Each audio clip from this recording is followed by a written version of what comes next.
आदरणीय professor Mehta, doctor कौशल, mister Bhatia, राज्य, जिला एवं खंड स्तर से आए हुए हमारे सभी प्रतिभागी, जैसा कि डॉक्टर मेहता ने आपको पूरा शुरू से स्क्रैच लेवल से लेके और बिल्कुल एंड तक, जहाँ तक हम डाइस डेटा सबमिट करते हैं नेशनल लेवल पर, वहाँ तक की सभी जानकारी दी हैं।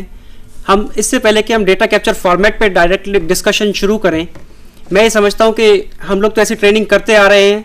ये पर्टिकुलर फोरम जिसमें हम आज बात करने जा रहे हैं, ये एक बहुत ही महत्वपूर्ण एवं ऐतिहासिक सेशन है, जिसको हम कहेंगे ऐसा सेशन है जिसमें कि हमारे स्टेट लेवल के ऑफिसर्स हैं, डिस्ट्रिक्ट लेवल ऑफिसर्स हैं, ब्लॉक लेवल से आए हुए एवं क्लस्टर लेवल से बहुत सारे ऑफिसर्स हमारे बैठे हैं, यूआरसीज बैठे हैं।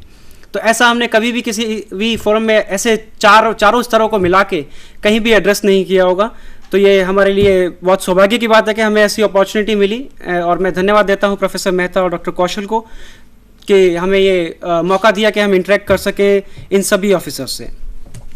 साथियों, इससे पहले कि हम डेटा कैप्चर फॉर्मेट पे डिस्कशन शुरू करें, एक एक वेरिएबल में बात करना शुरू करेंगे, हमने एक डाइस का इम्प्लीमेंटेशन शेड्यूल बनाया है। क्योंकि जनरली ये होता है कि आप सभी को पता होगा, जिस भी स्तर पर आप काम करें, अगर आप सीआरसी लेवल पर हैं तो आप अपने क्लस्टर का डेटा तब तक अगले लेवल पर फॉरवर्ड नहीं कर सकते जब तक कि आपके पास आपके अंडर में आते हुए सभी स्कूल्स का डेटा नहीं आ जाता।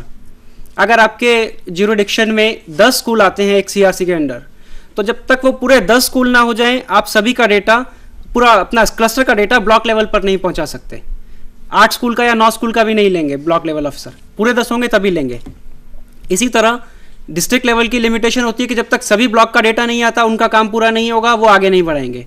सिमिलरली स्टेट और इसी तरह नेशनल लेवल, जब तक हमारे पास पूरे 35 राज्यों का डेटा नहीं आता हमारे पास, तब तक हम लोग अपना काम शुरू नहीं कर सकते।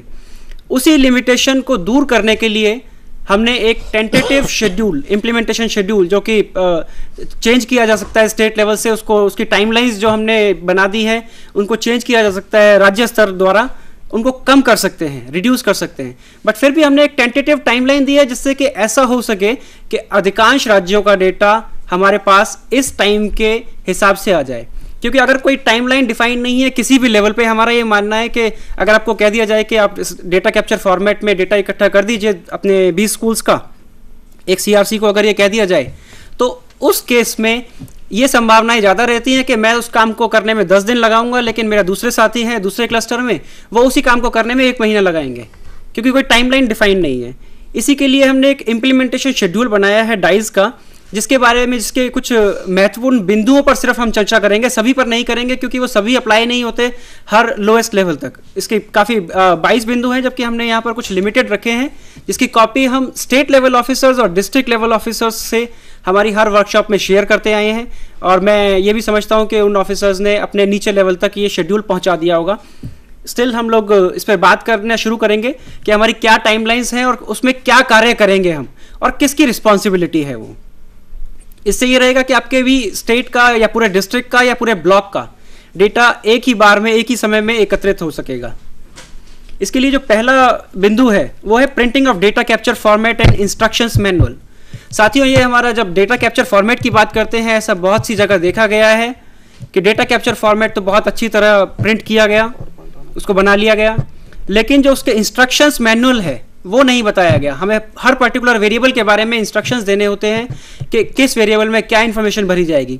जबकि इस सभी की चर्चा हम अपनी ट्रेनिंग में भी करते हैं, जब हम ट्रेनिंग देते हैं हेडमास्टर्स को, उसमें भी वो सभी की चर्चा की जाती है।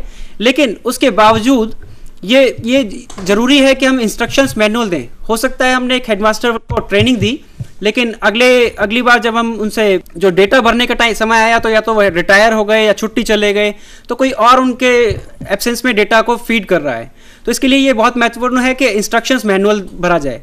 इस सब को बनाने की तारीख हमने रखी है 5 से 30 जुलाई। 25 दिनों के भीतर डिस्कशन करते हुए स्टेट ऑफिस ये फाइनल कर ले कि हम क्या डीसीएफ बनाएंगे, उसमें क्या सप्लीमेंट्री वेरिएबल्स रखेंगे, और उसका इंस्ट्रक्शंस मैनुअल फाइनल करके उसको बना लें, तैयार कर लें, जिससे कि ट्रेनिंग में वो हर जगह काम आ सके। आप जब भी ट्रेनिंग करें, उस डेटा कैप्चर फॉर्मेट को रेफर करके, उसको शेयर करके उसके साथ ही ट्रेनिंग करेंगे। इसके बाद दूसरा बिंदु जिस पे हम बात करना चाह रहे हैं वो है ट्रेनिंग ऑफ सब डिस्ट्रिक्ट ऑफिशियल्स, ब्लॉक सीआरसीज और बीएलओज। इनका ट्रेनिंग आप 5 सितंबर तक कर दें, और ये ट्रेनिंग डिस्ट्रिक्ट एमआईएस ऑफिसर्स करेंगे, जिनकी ट्रेनिंग स्टेट लेवल से हो चुकी है उसी डेटा कैप्चर फॉर्मेट के लिए। लेकिन ट्रेनिंग की तो बात हमने कही कि 5 सितंबर तक ट्रेनिंग कर देंगे, लेकिन उस ट्रेनिंग में करेंगे क्या, इसको हमने कुछ पॉइंट्स दिखा रखे हैं, शायद आप देख सकेंगे दूसरे बिंदु के नीचे जो है। पहला ऑप्शन है filling up of data capture format, कि कैसे डेटा कैप्चर फॉर्मेट को भरा जाए, जिसके बारे में हम अभी चर्चा करना शुरू करेंगे, एक एक बिंदु पे बात करेंगे। इसी तरह आपको हर लोएस्ट लेवल तक ट्रेनिंग देनी है। आज हमारा यह भी मानना है कि हम एक्सपेक्ट नहीं करते कि सारे बीआरसीज इस कंट्री के हमारे साथ हैं या सभी सीआरसीज हैं। हो सकता है एक पर्टिकुलर डिस्ट्रिक्ट से 10 में से 4 बीआरसी आए हैं और उन 4 बीआरसी में से भी 2 के सीआरसीज यहाँ मौजूद हैं। लेकिन जो नहीं हैं उनको भी आप लोग जाके बताएंगे, जो भी हाईएस्ट अथॉरिटीज़ हैं, स्टेट लेवल, डिस्ट्रिक्ट लेवल, इनका रिस्पॉन्सिबिलिटी है कि आगे जाके ये ट्रेनिंग को दोबारा से कैस्केड मोड में दोबारा से करें। इसमें एक तो आप जानकारी देंगे कि कैसे डेटा कैप्चर फॉर्मेट भरा जाए। दूसरा ऑप्शन होगा, दूसरा जो इसका बिंदु है वो है sharing of 5% sample check report. जैसा कि प्रोफेसर मेहता ने भी मेंशन किया था अपने ओपनिंग रिमार्क्स में ही कि बहुत ज़रूरी है कि आप सैंपल चेक की जो रिपोर्ट है इसको डिस्कस करें सभी ऑफिसर्स के साथ। हमारा यह भी मानना है कि हमने अभी पिछली वर्कशॉप में ही जब बात किया कि जो स्टेट लेवल की फाइंडिंग्स हैं इसकी 5% सैंपल चेक की, वो डिस्ट्रिक्ट ऑफिसर्स के साथ भी शेयर नहीं की गई, जबकि इसका तो हमारा जो मुद्दा था वो यही था कि इस रिपोर्ट को बनाने का कि ये सभी के साथ शेयर की जाए, उसमें जो भी गलतियां हैं, त्रुटियां हैं, उनसे सीखा जाए और हर लोएस्ट लेवल तक ये जानकारी पहुंचाई जाए कि किस किस पर्टिकुलर वेरिएबल में किस किस जगह पर हमारा ज़्यादा डेविएशन आ रहा है 5% सैंपल चेक रिपोर्ट में, जिसपे कि अगले साल ध्यान रखा जाए।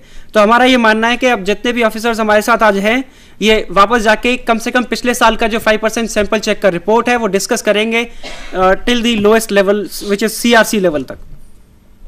अगला बिंदु है इसमें sharing of last years data. इसके साथ साथ आप ये भी जानकारी दें कि हमारा जो पिछले साल का 2 कंपैरेटिव आप डेटा बना लीजिए 7-8 और 8-9 वर्ष का, 2008-9 का। उसमें आप ये कर सकते हैं कि बता सकते हैं हर बीआरसीज को, सीआरसीज को कि आपके अंडर में लास्ट 7-8 में इतने स्कूल थे लेकिन 8-9 में कम हो गए। तो इस बार यह ध्यान रखा जाए कि हमारे कितने स्कूल्स इस बार कवर होने हैं, उनको लिस्ट प्रदान की जाए हर लेवल तक। ब्लॉक लेवल को पता, ब्लॉक ऑफिसर को पता हो कि मेरे अंडर में कितने इस ब्लॉक में स्कूल है या कितने स्कूल्स पिछले साल थे। इससे कम तो इस बार कम से कम इससे कम का डेटा हम नहीं लेंगे, इससे ज़्यादा का डेटा हो सकता है क्योंकि कुछ स्कूल नए आ सकते हैं बीच में। इसके बाद एक और बिंदु है जो है जनवाचन ऑफ डाइस डेटा। ये जनवाचन के नाम से भी प्रसिद्ध है कुछ स्टेट्स में, कई जगह इसको लोकवाचन कहा जाता है, कुछ स्टेट्स में इसको सोशल ऑडिट कहते थे, जिसमें कि कम्युनिटी, जैसा कि प्रोफेसर मेहता ने बात की थी कम्युनिटी पार्टिसिपेशन की।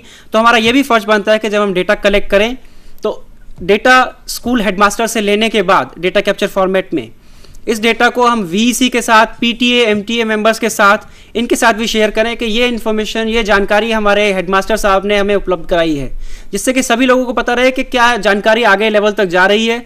इसके साथ साथ जब स्कूल रिपोर्ट कार्ड की फॉर्म में एक वापस रिपोर्ट हर स्कूल को दी जाती है तो ये भी इंश्योर करें कि वो भी सभी के साथ इसी जनवाचन मोड में, सोशल ऑडिट के मोड में एक छोटी